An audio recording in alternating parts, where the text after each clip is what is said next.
Hi guys, I'm Nicole, this is She Starts Saving, and I am back.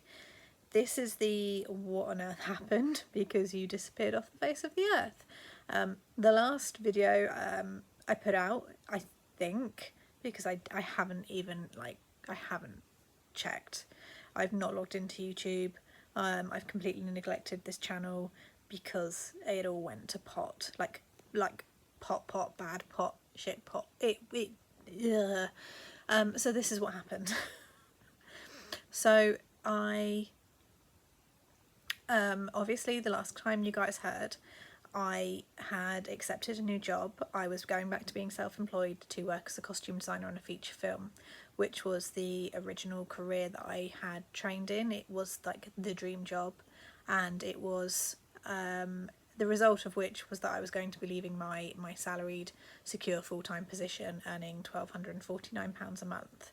I would be going over to a 7.5 week to 8.5 week contract, starting on the 21st of October, earning £750 a week, plus expenses, plus accommodation covered where we would be needed to be living to near our shooting location, plus any other costs and materials incurred would also be covered.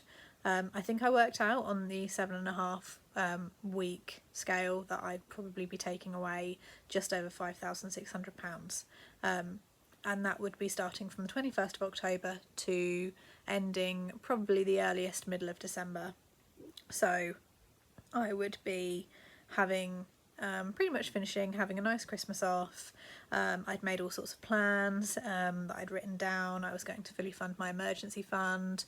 I was going to, at the time as well, I had started on a VLCD, very low calorie diet.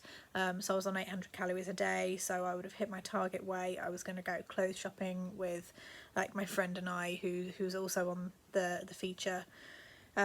We were going to go and do a massive clothes shop because she was also on the same diet.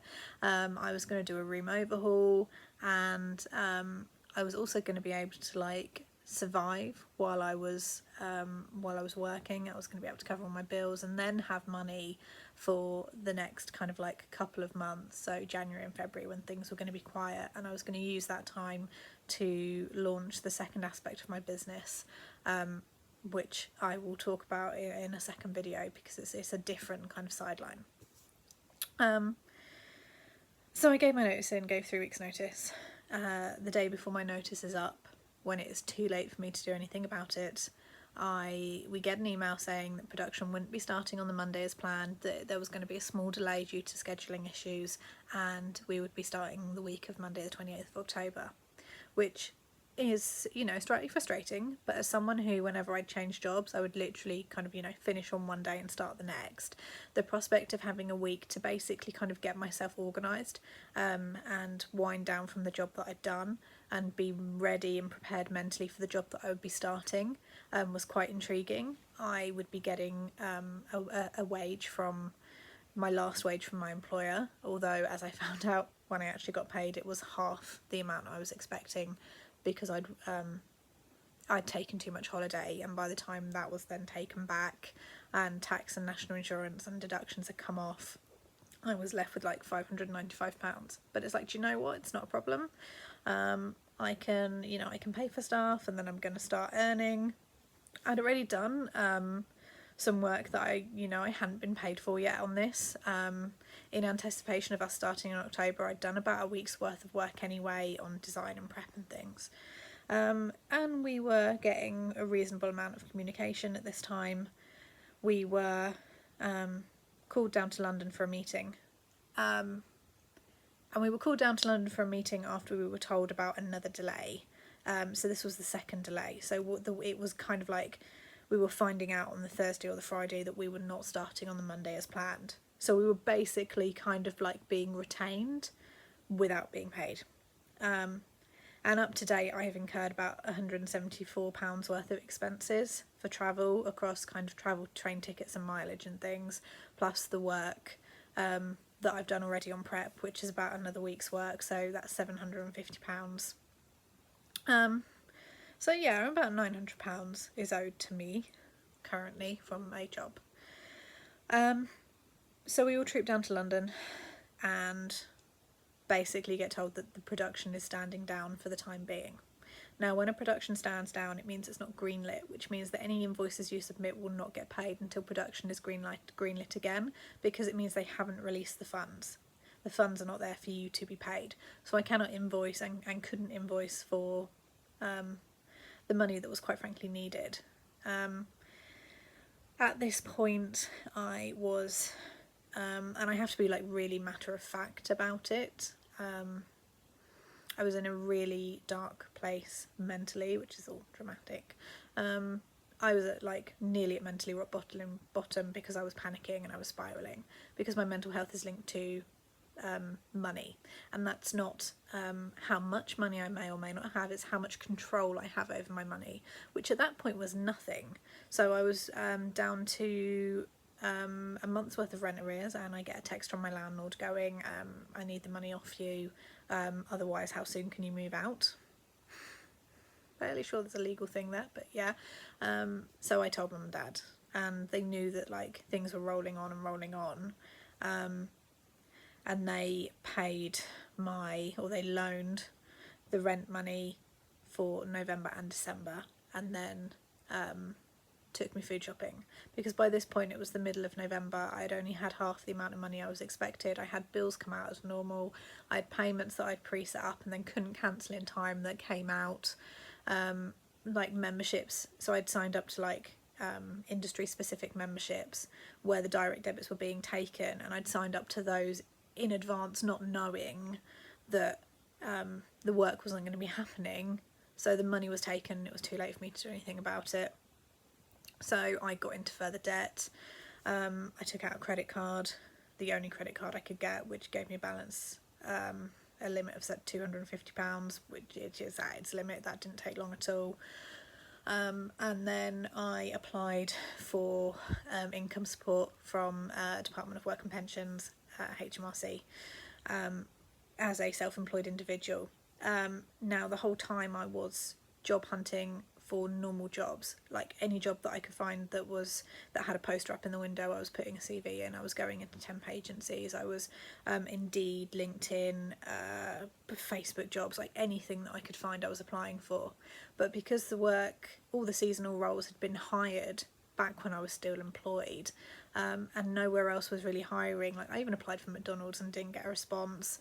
I felt like I was scrabbling and clawing and didn't budget at all, didn't want to do a budget, quite frankly, didn't want to pay attention, didn't want to track, was, any penny that I could find I was keeping. I think I was having like one meal a day and then multiple cups of coffee throughout the day because I couldn't afford to eat. I put my 4 walls at risk. The car insurance I couldn't afford to pay, so it was cancelled. So it meant for 2 weeks I didn't drive anywhere because my car wasn't insured. So the moment I got money in, I was able to insure my car again. Couldn't afford to put petrol in, and at times the only time I was actually able to get up and I had a reason to get up was because the cat needed feeding, and the cat needed to go out, and the cat wanted cuddles. And I was also networking, and the problem was that we were seeing like industry specific roles were being advertised in this time, but because we were kind of getting emails saying we look to be filming in December, and this was like middle to beginning of November, any roles that we were seeing coming up in December we weren't taking. And I say we because there's 4 HODs, 4 heads of departments, that we were all pretty much doing the same thing, because what you don't want to do is take a job that's like, £300 or £400, for example, for 1 week's work, and that therefore means that you can't do the overall job, which is like 7.5 weeks, because you're not available at that crucial point. So we were trying to weigh the scales, and I was trying to weigh the scales, and I mean I was applying for these things anyway, but they were requiring an experience level far greater than I had. I should have applied for more of them. So I am on an emergency budget right now. It's the 2nd of January as I'm recording this, and I was able to, while I was looking for work and I was reaching out and I was going on all the forum pages and reaching out on social media for industry specific jobs alongside kind of like normal work. I was offered 1 week's work with a company down in London, which was paid, and by the time I'd kind of paid out for travel and things, I walked away with like £547 from that job. So that gave me a little bit of money in December. Mum and Dad had covered my rent for December as well, so that was able to cover like standard bills, and like, you know, a little bit towards Christmas presents, and we're talking like £20 here or there. And my emergency budget is £871 a month for my four walls, and my four walls are 425 of that.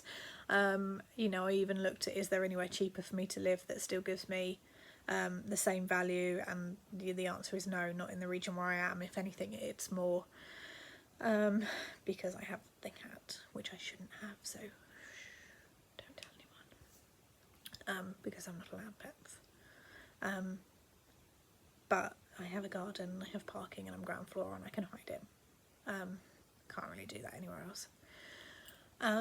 So there was things like that I was looking at, and any normal person with their normal head on straight who wasn't in a crisis, and it was both a mental health and a money crisis at the same time, would sit there and go, right, you sell everything under the sun, you know, you do the Dave Ramsey steps, you do this, you like, I couldn't. I was not physically capable, mentally capable of being able to do that. I felt like I was clawing my way out of a pit, and I am now out of that pit, thank goodness, and that's largely helped by taking and accepting that, okay, that, do you know what, there's not going to be any work coming in over Christmas. You know, the closer I got to December, and then when I was in December and inching along, and it's like, no, there's no work happening. I was able to use that time productively and develop some products that I'm going to be selling. I'll do a separate video on that, and I know in the past when I was like, I'll do separate videos, that never happened. They'll happen because I've got time on my hands now.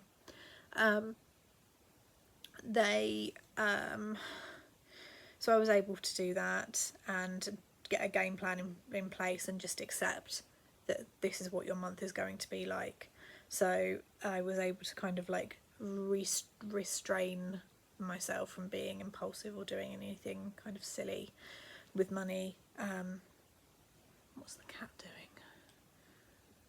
Oh, it's fine, he's in his bed, it's fine. Okay, sorry. I was able to go home and recharge. I was obviously fed for a week over Christmas week and see my family.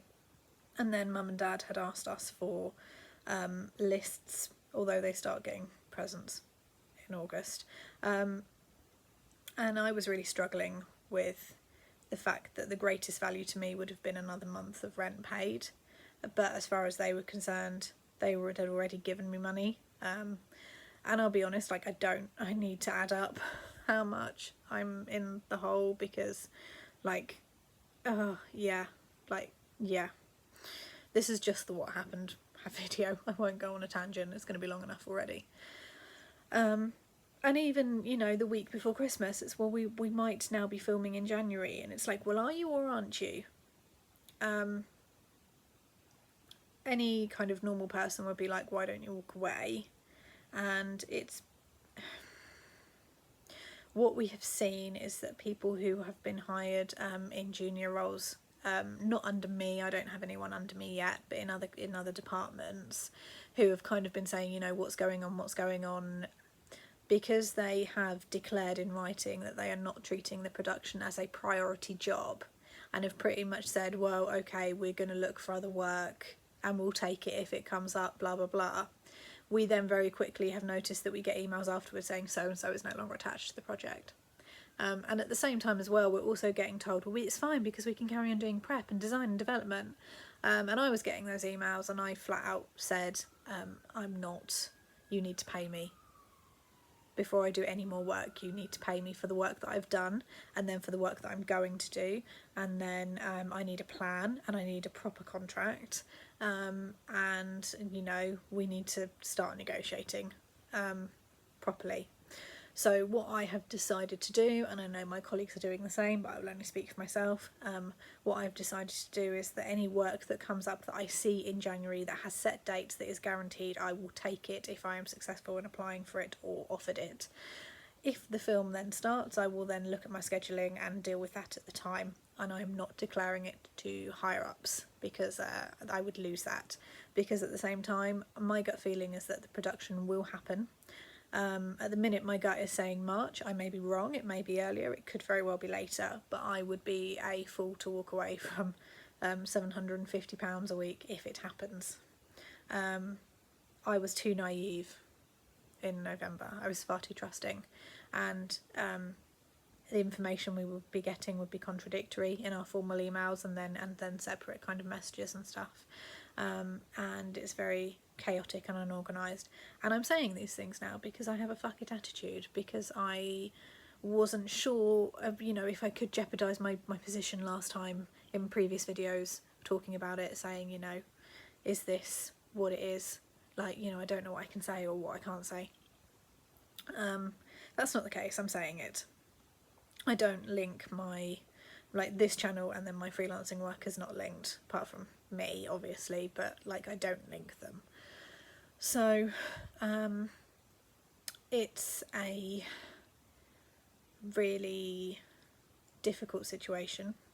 I have to, for the purposes of HMRC, make sure that the bulk of my income is self-employed. I am not prohibited from taking on normal employment, as it's classed as, but the bulk of my income needs to be from self-employed earnings. Otherwise I could get into trouble there. So I need to obviously look at that. And then, so when kind of Christmas was approaching, and Mum and Dad were like, you know, we've already lent you money, we want to treat you, this is just a time of year for giving, we know that if you give you money we'll use it on necessities, we don't want you to use it on necessities, this is money for you, we want to get you things. So I was very considered with things that I asked for. So my sister got me tickets for a show that's happening in Norwich, which means that she'll visit. It gives me a month's notice so that if I can kind of scrape together some change, we can afford, and like a voucher, we can go for like a meal and see the show, and she'll stay over. So there's a nice experience there that I can look forward to at the end of January. That's not going to cost me a lot of money. Some really nice Body Shop face mask stuff and some nail varnishes. So, although, how badly chipped are they? Yeah, not too bad. And some nail varnishes, so I can do a little bit of self-care, and some books and an amazing planner that I will do a video about because it's changing my life. And a printer that has instant ink and things, and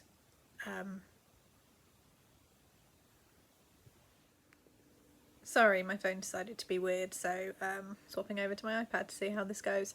And I can't actually watch the footage back to find out what I was last saying, so editing this is going to be great. Anyway, so I have no one to blame in terms of how I manage my money apart from myself.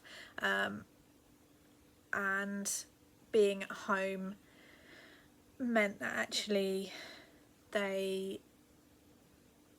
it gave me space away from where I am, and I'm going to insert a clip here because I decided to rearrange my room, which was one of the things that I'd planned to do when I'd got paid from the job. I was going to reconfigure my room, get new furniture, and try and make the space workable so I could work from home and be here for another year and have the space be more suitable and appropriate to do that. So by that point I was getting really twitchy, so I'm going to insert a clip here and you can see. This was my grand plan that I decided to do 4 days before I came back for Christmas, and as you can see I've still got stuff to do. Yeah, me and my grand plans. And the cat is currently, I think, stuck under the wardrobe, so I might have to go fish him out. So yeah, as you can see, I've kind of been dipping in and out of it between just before Christmas, back for New Year for a couple of days, and now I'm back up again. I got back in this evening, and so I'd asked for things that could help me plan. That's it. I was talking about the instant ink. So I get 700 pages a month, enough ink to print 700 pages a month. It gets shipped to me, and I don't have to pay anything until March, where I will then decide, you know, whether I'm going to keep it going. But ink is something that I can put down as a business cost and claim back on my tax. So something like that. So it's a new printer that works, that I can print wirelessly to, which is great because on the last day of 2019 my laptop broke. It did the final like die of deaths. I tried going into the hardware and looking at the coding, which is something like I know a little bit about, and yeah, no, that's gone. So while launching as self-employed and trying to maintain a website and get all those up and running, I'm doing that across a phone, which is temperamental at best, because let's face it, they all are, on an iPad which is slightly bent. Don't know why, don't know how that happened. So yeah, having that time to reflect and plan, and I got some, you know, amazing planners and organisational tools, and then things I could do at home like the face mask kit and the tickets and stuff. So you know, Mum set me back up with a food care package every time, and that was great. But like, I don't even know how much extra debt I've incurred. Though I'll do another video once I've actually worked it all out and done that. And then because my laptop is broken, I was setting up all of my budget spreadsheets on that, because it's quite hard to do on my devices, because I like moving things around and changing the cells and putting formulas and stuff, and that's just not really feasible on these. So I am paper and pen budgeting, which is good because I got an Amazon voucher and I ordered a budgeting book, organiser thing, planner, and I am hungry for work. Like, I've had my time to wallow. I am not going to have that happen again. I'm not having another year like I have just had. 2019 overall was one of the worst years I have had on record, and I've had some pretty poor years. However, I live in comfort by the fact that almost all of the Aries horoscopes that I have found are saying that 2020 is the year for Aries. So yeah, like, yes, I'm going to smash this. I'm going to earn £1,400 this month. That is the financial goal that I'm setting myself. That was what I was earning at my job before I was taxed. So I'm going to earn £1,400 this month, and I'm going to sell the stuff out of stuff. That will include, of course, any money that I get in from income support from HMRC, and then any money that I earn doing jobs as well and selling things. So that will be quite good to track and do and follow along with me. But yeah, that's what happened. I am gainfully unemployed / self-employed / contracted onto something which is just inevitably delayed for as long as it wants to be. Yeah, but I'm back, and this channel is back, and this channel is going to be an income stream that I will get up and running, because I want to get monetized, which means I need views, which means I need to make stuff and do stuff, and I have nothing but time on my hands and a room to sort out, as you have seen. So yeah, I'll be recording pretty regularly, uploading as regularly as I can, doing and sharing stuff, and fuck it. That's my attitude. Fuck it. And on that note, I am going to love you and leave you. Thank you for watching. Don't forget to like and subscribe. Please subscribe. Don't forget to like and subscribe, and I will see you in the next one. Good night to you all. Bye bye.